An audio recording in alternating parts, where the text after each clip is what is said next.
என்பவர் எல்லாருக்குமானவராக இருக்க வேண்டும், குறிப்பாக பெண்களுக்கானவராக இருக்க வேண்டும். அதன் காரணமாகவே தான் கட்சி மாறியதும் தலைவராக உங்களில் எத்தனை பேருக்கு தலைவர்களை தெரியும் என்கிற உங்களினுடைய ஒப்புதலோடு அந்த தலைவருக்கான வாதத்தை மிக ஆழமாக பதிவு செய்தார் திருமிகு விஜயதாரணி அவர்கள். மக்கள் வேட்பாளர்களை நம்பித்தான் வாக்களிக்கிறார்கள் என்கிற வாதத்தை முன்வைப்பதற்காக கொங்கு இளைஞர் பேரவையின் தலைவர் முன்னாள் சட்டமன்ற உறுப்பினர் திரு தனியரசு அவர்களை அன்போடு பேச அழைக்கிறேன். மக்களுக்கான சுதந்திரம் அதுதான் ஜனநாயகம். அதைத்தான் இப்போ நம்முடைய மக்கள் சபை இன்னைக்கு இந்த தேர்தல் சூடு அனல் பறக்கிற நேரத்தில் இந்த தேர்தல் இந்த ஜனநாயக யுத்தம் நடைபெறுகிற நிலையில் இந்த விவாதம் நடைபெறுகிறது.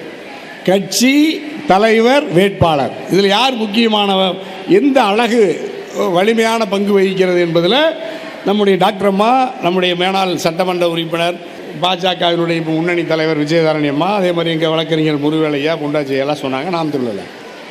வேட்பாளர் அதில் பிரதானமான ஒரு பங்கு வகிக்கிறார். ஏன் வேட்பாளர் மக்களுக்கு அவசியமானவர் அல்லது வேட்பாளர் என்பவர் எங்கிருந்து உருவாகிறார் என்றால், வேட்பாளர் நம்மிலிருந்து ஒருவர் தான் வேட்பாளராக உருவாகிறார். மக்களாட்சி அல்லது ஜனநாயகத்தின் அழகு என்பதே மக்களால் மக்களுக்காகத்தான். இப்போ நம்மில் ஒருவர் தான். இப்போ நம்ம இந்த இதில் இப்போ பெரியவர்கள், இளைஞர்கள், மாணவர்கள், மாணவ செல்வங்கள் நிரம்பி வெளிகிற இந்த அரங்கத்திலிருந்து நம்மில் ஒருவர் வேட்பாளராக நம்ம தான் தேர்ந்தெடுத்து இந்த பகுதியில் ஒரு வேட்பாளரை நிறுத்துகிறோம். அந்தந்த பகுதியில் ஒரு வேட்பாளரை நம்ம நிறுத்தலாம். ஒரு கொள்கை, ஒரு லட்சியம், ஒரு கட்சி, அதனுடைய அரசை உருவாக்குவதற்காக நம்ம வேட்பாளரை தேர்வு செய்கிறோம், நிறுத்துகிறோம்.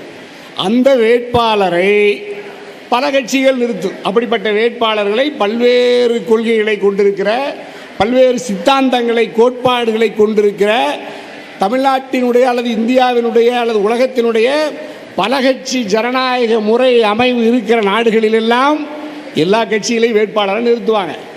அப்படி வேட்பாளரை நிறுத்துகிற பொழுது எந்த வேட்பாளர் அந்த பகுதி மக்களினுடைய சாதி பார்க்காமல், மதம் பார்க்காமல், வர்க்க பாகுபாடு பார்க்காமல் மக்களுக்கு இலகுவாக மக்களுக்கு தொண்டு செய்கிறாரோ, மக்களுக்கு சேவையாற்றுகிறாரோ, மக்களோடு மக்களாக மக்களின் துன்பங்களை, துயரங்களை, கண்ணீரில் பங்கெடுத்துக் கொள்கிறாரோ, சுய இன்ப துன்பங்களிலே பங்கேற்கிறாரோ, அவரை அந்த மக்கள் பெருவாரியான வாக்குகளை தந்து வெற்றி பெற செய்வார். வேட்பாளரை அறிமுகப்படுத்தும் போதே இவர் இந்த கட்சியின் வெற்றி வேட்பாளர், இவர் இந்த தலைவரின் ஆசி பெற்ற வேட்பாளர், அப்படித்தான் அறிமுகமே படுத்துறாங்க. ஐயா, அது நம்பிக்கையை ஊட்டுவதற்கு, வேட்பாளருக்கு நம்பிக்கை ஊட்டுவதற்கு, நாட்டு மக்களுக்கு நம்பிக்கை ஊட்டுவதற்கு, அந்த கட்சியினரை வேகப்படுத்தி, உற்சாகப்படுத்தி, ஊக்கப்படுத்துவதற்கு சொல்லுகின்ற வார்த்தை. ஆனால் வெற்றி பெறுகிறவர் யார் என்றால் அவர் மக்களுக்கு தொண்டு செய்வராக இருக்க வேண்டும். அப்படித்தான் தனியரசு வெற்றி பெற்றேன் 2 முறை சட்டமன்ற உறுப்பினராக. ஆனால் அதற்கான காலம் இப்பொழுது இல்லை என்பதை தான் ஐயா அழுத்தம் திருத்தமாக சொன்னாங்க. இப்போ நீங்கள் இங்கே இருக்கிற நம்முடைய உறவுகள் யார் வேண்டாலும் வேட்பாளராக நாளைக்கு களத்துக்கு வரலாம். எந்த கட்சியில் நீங்கள் வேணாலும் வரலாம். நாடாளுமன்ற சட்டமன்ற உறுப்பினராக வரலாம். கனிமொழி அம்மா மாதிரி மாநிலங்களவை உறுப்பினராகவும் வரலாம். ஆனால் இவைகளுக்கெல்லாம் எது மூல காரணம் என்றால் சேவை, தொண்டு உள்ளம் வேண்டும். தொகுதி மக்களுக்கு நன்மைகளை, அடிப்படை வசதிகளை செய்து தருபவராக எந்த வேட்பாளர் களத்திலே இருக்கிறாரோ அந்த வேட்பாளர் வெற்றி பெற்றுவார். இதுதான் பாலவேலையா என்ன சொல்றாங்க, நம்ம நெறியாளர் ஐயா சக்கரவர்த்தி என்ன சொல்றாரு, ஒவ்வொரு கட்சியும் இதை சொல்லுவாங்க. ஆனால் களத்தில் யார் மக்களின் அன்பை பெறுகிறார்களோ, சேவையில், தொண்டில் எந்த வேட்பாளர் முன்னணியில் இருக்கிறாரோ அவரே வெற்றி பெறுவார். ஆனால் எங்கள் பொன்ராஜியாவுக்கு அதில் மாற்று கருத்து இருக்கு. என்ன கருத்துனா, இப்போதைய நவீன ஜனநாயகம் இந்த 10 ஆண்டுகளில் கூடுதலாக வேட்பாளர் எவரொருவர் வாக்குக்கு பணம் செலவழிக்கிறாரோ, எவரொருவர் உணவு பொட்டலத்தையும் சாராயத்தையும் வாரி இறைக்கிறாரோ அவரே வெற்றி பெறுகிற சூழல் ஆபத்தானது. இப்போ நீங்கள் இந்த தெருவில் இப்போ நமக்கு இங்கே மின்சாரம் இல்லை, உடனே நம்ம யாருக்கு அடிப்போம்? முதலமைச்சருக்கு சொல்ல மாட்டோம். உடனே பிரதமர் அமைச்சரையாவுக்கு ஃபோன் பண்ணி சொல்ல முடியாது. உடனே நம்ம இங்கே இருக்கிற வார்டு கவுன்சிலர், இங்கே யார் வார்டு உறுப்பினர், உடனே ஃபோன் பண்ணுவோம். ராமசாமி என்னாச்சு, ஜேம்ஸ் என்னாச்சு, ராமையா என்னாச்சுன்னு கேட்போம். ஒரு வாக்காளர் ஆகிய நாம் என்ன செய்வோம்?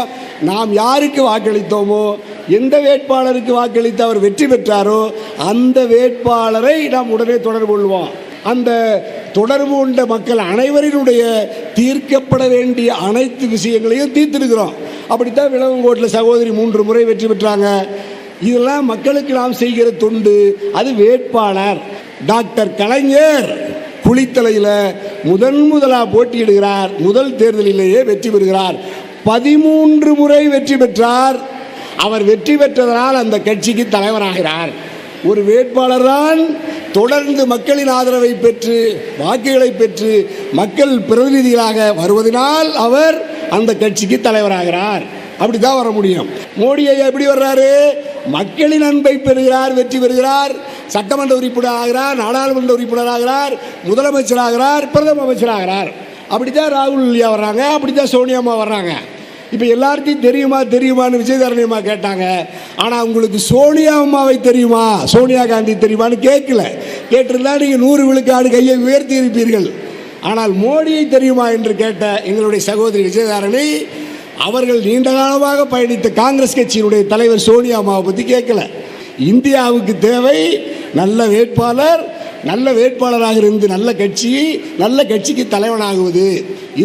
இது பாசிசத்திற்கு சர்வாதிகாரத்திற்கு எதிராக ஜனநாயகத்தை மீட்டெடுக்க நல்ல வேட்பாளரை ஜனநாயகத்தின் மீதும் மக்களாட்சியின் மீதும் சாதி மதங்களுக்கு அப்பாற்பட்டு வர்க்க பேதங்களை தகர்த்தெறிந்து பெண்ணடிமைத்தனத்தை தகர்த்தெறிந்த ஒரு மிகச்சிறந்த பண்பாளனை ஜனநாயகவாதியை வேட்பாளராக தேர்வு செய்ய வேண்டிய அவசியம் இந்திய பெருநாட்டுக்கு வந்திருக்கிறது. அதில் குறிப்பாக தாய் தமிழ் தேசத்திற்கு வந்திருக்கிறது என்பதை சொல்லி வேட்பாளர் தான் மக்களுக்கு நெருக்கமானவர், பிறகுதான் தலைவர், பிறகுதான் கட்சி என சொல்லி முதல் சுற்றில் என் வாய்ப்பை நிறைவு செய்கிறேன். நன்றி, வணக்கம்.